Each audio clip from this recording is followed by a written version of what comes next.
Marxism, a socio-political and economic theory originated by Karl Marx and Friedrich Engels in the mid-19th century, fundamentally challenges the structures of capitalist society. It emphasizes the struggle between the proletariat, working class, oppressed, and the bourgeoisie, capitalist class, oppressors, advocating for a classless society where the means of production are communally owned. The historical context of Marxism is rooted in the Industrial Revolution, a period marked by rapid industrialization and significant socio-economic disparities. Marx's critique of capitalism and his vision for a communist future has had a profound impact on global political and social movements. Marxism, when viewed from an economic perspective, is a method for achieving communism via a process called dialectical materialism. We'll expand on this later. Marxism, at its core, is an intricate blend of philosophical, economic, and political ideas that seek to understand and change the world. Economically, Marxism is critical of the way capitalism organizes production and distribution, arguing that it leads to exploitation and class struggle. This is due to the capitalist system's reliance on wage labor, where workers sell their labor for a wage but do not own the products of their labor or the means of production, like factories, machines, etc., leading to a profit that is mostly appropriated by the owners, or capitalists. Politically, Marx and Engels advocated for the working class's revolutionary overthrow of the capitalist class, leading to a dictatorship of the working class as a transitional phase towards a classless, stateless society, communism. In this envisioned society, wealth and production would be communally controlled, aiming to eliminate class distinctions. Marxism also includes a methodology for analyzing society, economies, and history, known as dialectical materialism. This methodology asserts that material conditions and economic activities are the primary influencers in shaping societies, and that these conditions are in a constant state of change due to contradictions and conflicts, leading to revolutionary shifts. Overall, Marxism is not just a critique of capitalism, but a proposal for a radical reorganization of society through the lens of class struggle and economic reformation. Dialectical materialism. Dialectical materialism forms the philosophical foundation of Marxism. It posits that history is driven by material conditions and economic factors. It views societal progress as a dialectical process where contradictions, like those between oppressors and oppressed classes, lead to conflict, which then leads to the emergence of new societal structures. This dialectic is seen as an inevitable process of historical development. This historical development is supposed to lead to a classless or fair society. But these new societal structures will invariably lead to the oppression of a new group of people, and the endless cycle continues. We'll speak more on this when we consider a Christian critique of Marxism. Do you enjoy our content? Please subscribe on YouTube. Our videos will provide overviews of our research and articles as they are published, including interviews with top experts in the field. Critical theories. Marxism's analysis of class struggle has influenced various ideologies and movements that extend the concept of oppression beyond economic class to include other social categories such as race, gender, and sexuality. When Marxism is applied more broadly, dialecticism takes a slightly more abstract form. General contradictions arise between oppressors and oppressed, which leads to conflicts and subsequent reform of the oppressor's ideals. A critical theory, then, is any approach to humanities and social philosophy that focuses on society and culture to attempt to reveal, critique, and challenge power structures. Examples of Marxism and critical theories in modern culture and geopolitics. Marxism has had a discernible influence in various contemporary cultural domains, notably in education and in shaping perspectives on social issues. In general, Marxist strategies might intentionally lead to divisions within a society. By emphasizing the dichotomy between the oppressor and the oppressed, even forcing this dichotomy for the sake of change, Marxist rhetoric can sharpen social and economic divisions. The focus on class struggle as a means to societal change can exacerbate existing societal fractures and create new ones, as the meta-narrative becomes one of conflict between classes rather than broader social unity. The Marxist agenda is pushed forward through these divisions, as they are seen as necessary for the dialectical process of societal transformation. The theory posits that through these conflicts and divisions, a new class consciousness will emerge, leading to the revolutionary overthrow of existing structures. A. Economics. Marxism proposes a transformative approach to changing a capitalist Western society, a process deeply rooted in its fundamental principles of dialectical materialism and class struggle. The Marxist approach to societal change is not incremental but revolutionary, aiming for a radical reorganization of society's economic and social structures. A key step in the Marxist approach is to heighten class consciousness among the working class.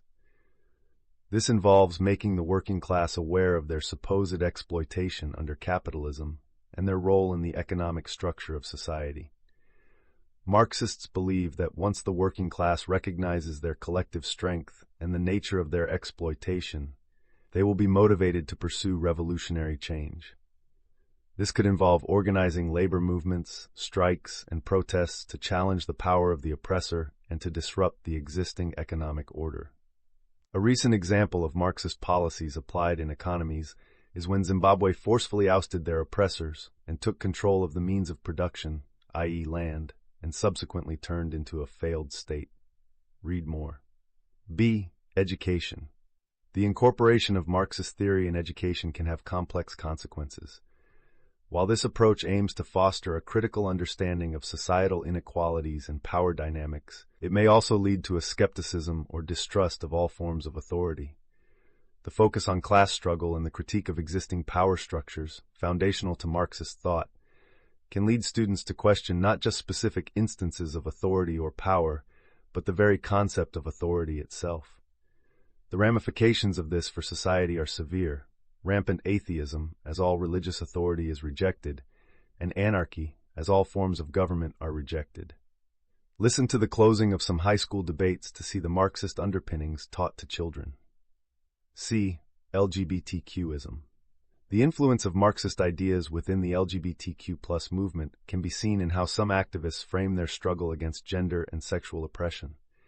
These activists often employ a Marxist lens to analyze societal structures, viewing the fight for LGBTQ+ rights as part of a broader struggle against various forms of oppression. This perspective is rooted in the Marxist critique of power structures and class struggle, but it extends beyond economic class to encompass issues of gender and sexuality. In this context, the intersection of Marxism with LGBTQ activism can lead to critiques of institutions and ideologies perceived as reinforcing traditional gender roles and sexual norms, including certain Christian values and teachings. For instance, Marxist-influenced LGBTQ+ activists view the traditional Christian teachings on marriage, gender roles, and sexuality as part of the broader societal structures that perpetuate inequality and oppression. From this perspective, the advocacy for LGBTQ+ rights and acceptance becomes a challenge to established norms and power dynamics that are seen as oppressive. D. Modern war and geopolitical issues. In international conflicts like the Israel-Palestine and Ukraine wars, Marxist perspectives can influence how these conflicts are interpreted and understood. From a Marxist viewpoint, these conflicts might be seen through the prism of imperialism, global power dynamics, and the struggles of oppressed peoples against dominant power structures. This perspective can lead to a particular emphasis on the plight of those viewed as oppressed, potentially framing their actions as part of a larger struggle against oppression, regardless of the complexity of these conflicts. E. Policing. The concept of double policing, or a two-tiered legal system, can sometimes emerge in societies influenced by Marxist thought, particularly in the context of social and political protests. This phenomenon arises from the Marxist dichotomy of oppressor and oppressed, which can be adopted by certain protest groups to frame their actions. When protesters identify themselves as the oppressed class, they might perceive their actions, even those involving civil disobedience or vandalism, as justifiable acts in their struggle against oppression. This perspective can lead to a call for, or expectation of, more leniency from law enforcement and the legal system, under the premise that their actions are a form of resistance against systemic injustice. Police, when applying the law to this subgroup of people, are called brutal and oppressing, with many officers subsequently being prosecuted themselves. In contrast, when individuals or groups seen as part of the oppressor class engage in similar forms of protest, their actions are often viewed through a different lens. They might be perceived as efforts to maintain or reinforce existing power structures. Police might not be as afraid to apply the law to them as they don't claim to be oppressed, or at least are not seen as an oppressed group by the current meta-narrative. This leads to a disparity in treatment by the justice system and reflects a deeper ideological conflict about the legitimacy of different forms of protest and resistance, depending on who is engaging in them and the causes they are associated with. While the proceeding might seem like an oversimplification, it does offer insights into certain phenomena observed in the Western world. The increasing frequency of riots, the defacing of statues, and the destruction of public and private property often seem to occur with minimal consequences for those involved. A key factor in this dynamic could be the self-identification of many participants in these activities as belonging to an oppressed class, a perspective frequently aligned with Marxist thought, like the LGBTQ community, BLM, etc. This identification is often used to rationalize the use of force or extreme measures in pursuit of their goals. When authorities intervene, these actions are perceived as further oppression, potentially escalating the situation into mass riots or anarchy. This then fosters hesitancy among law enforcement agencies to apply legal measures uniformly, resulting in an apparent reluctance to enforce the law as rigorously on groups associated with Marxist ideologies as on other groups. Examples of the above can be seen in the recent pro-Palestinian riots in London and the Portland unrests in the U.S. prompted by the death of George Floyd. A concrete example of a consistently Marxist movement, the Economic Freedom Fighters, EFF, in South Africa, under their Marxist underpinnings, present an interesting case study of how Marxist ideology influences various facets of their political agenda, including economic views, support for the LGBTQ+ community, and stance on international issues like the Israel-Palestine conflict. They also host a FAQ on Marxism on their website. The examples outlined in the section are equally applicable to the African National Congress, ANC, although to a lesser extent. In South Africa, the EFF have garnered significant criticism for their political positions. However, it's important to understand that critiques directed at them, or any other Marxist-influenced entity, must thoughtfully engage with their underlying Marxist philosophy to be effective. Suffice it to say that the current mainstream critique of their movement does not address their Marxism, which just makes them more militant. When critiquing Marxists, if the approach is not nuanced or fails to address the core of Marxist thought, it might be perceived merely as an extension of the oppressor-oppressed dynamic they oppose. This perception stems from the central Marxist view that society is fundamentally divided into oppressors and the oppressed, a lens through which all critiques are often interpreted. As a result, a critique that does not acknowledge and address this foundational belief may be dismissed as just another form of perceived oppression, or as an attempt by the oppressor class to maintain their status quo. To foster meaningful dialogue and critique, it's essential to recognize and address these deeply ingrained perspectives that shape the Marxist worldview. The same can be said about the Democratic Party in the United States, or any other leftist party that has been severely influenced by Marxist thought and critical theories. In the next few sections, we attempt to outline how Marxism might influence key talking points of the EFF without necessarily being their only driving factor. A. Economic views. In line with Marxist principles, the EFF advocates for the nationalization of key industries and resources, such as mines and banks, as well as land expropriation without compensation. This aligns with the Marxist goal of abolishing private ownership of the means of production and ensuring collective ownership by the working class. They also emphasize the redistribution of wealth to address the economic disparities in South Africa, a stance rooted in the Marxist critique of capitalism and its supposed inequalities. Support for LGBTQism and stance on gender issues. The EFF is against the oppression of anyone based on their gender, gender expression, or sexual orientation. meaning that we are against patriarchy, sexism, and homophobia in all of its manifestations. We are also against tribalism and religious and cultural intolerance. We oppose any cultural or religious practices that promote the oppression of anyone, especially groups that have been historically oppressed by such practices. EFF Founding Manifesto. EFF National Spokesperson Sinawo Tambo said the Ugandan anti-LGBT bill which has sailed through Uganda Parliament is inhumane. Anti-LGBT law. Malema to lead EFF protest in support of Uganda LGBTI people to its High Commission in Pretoria. The EFF's support for LGBTQ+ rights can be seen as an extension of the Marxist principle of fighting against all forms of oppression. While traditional Marxism focuses primarily on class struggle, the EFF, like many contemporary Marxist-influenced groups, expands this struggle to include issues of gender and sexuality. The EFF's stance aligns with the Marxist critique of societal norms and structures that they believe perpetuate inequality, which in this case includes challenging heteronormative and traditional gender norms. See support for Palestine. The EFF's support for Palestine over Israel in the Israel-Palestine conflict reflects a typical Marxist anti-imperialist worldview. This perspective views the plight of the Palestinians as a struggle against oppression and imperialism, akin to the class struggle central to Marxist thought. Consistent with Marxist ideology's focus on supporting oppressed classes, the EFF's support for Palestine can be seen as an expression of solidarity with a people they perceive as oppressed in a geopolitical struggle. D. Support for Russia. The EFF's support for Russia can be understood through a historical and ideological lens, particularly in the context of Russia's past support for oppressed people in South Africa during apartheid and its perceived lack of an imperialistic history compared to Western powers. During the apartheid era in South Africa, the Soviet Union, Russia's predecessor, was a significant supporter of anti-apartheid movements, including the African National Congress, ANC.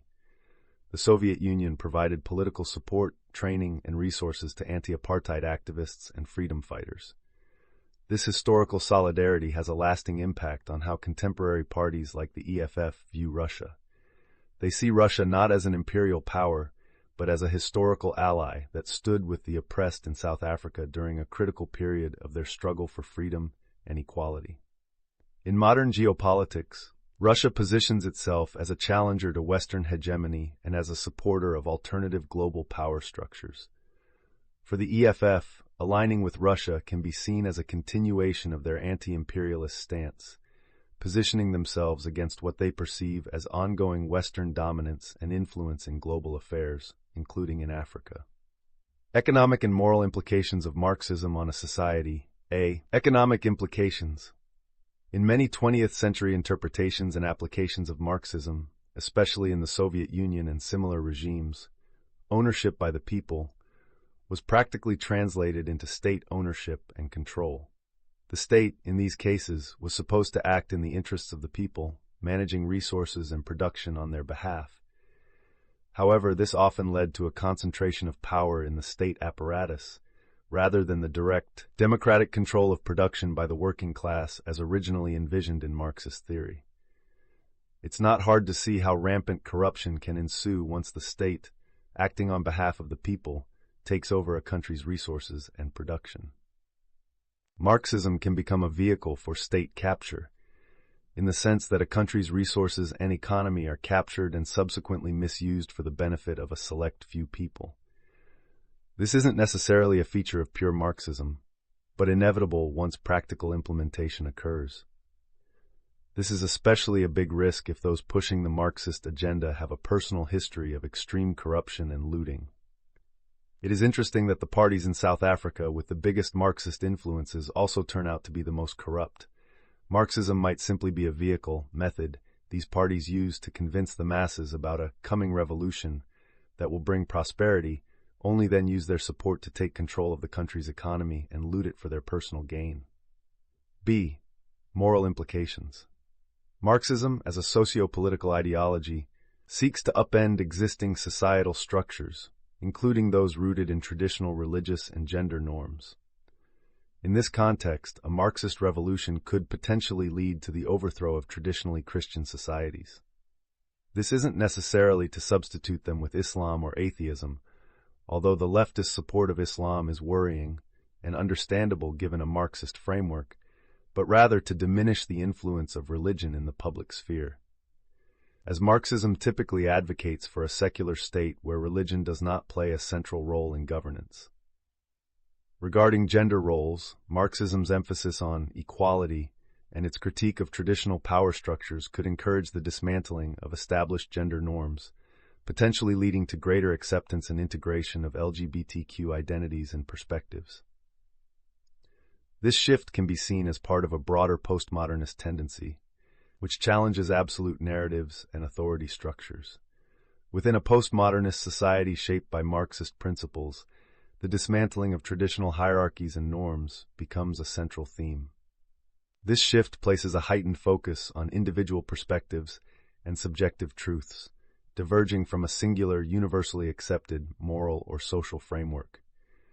Such a transformation fosters a societal landscape where personal beliefs and values gain precedence, guiding individual actions and decisions. This scenario mirrors the ethos of the time of the judges in the Bible, where societal conduct was predominantly determined by personal discernment of what was right, as opposed to adherence to an objective moral code. The consequence of the above can be summarized in a single word: moral anarchy. Problems with Marxism. While history is replete with examples of oppressors and the oppressed, it is overly simplistic and potentially misleading to universally apply this framework to contemporary ethical and political issues, as is often suggested by Marxist thought. This binary view of society, categorizing individuals and groups strictly as either oppressors or oppressed, risks oversimplifying the intricate tapestry of socio-political dynamics.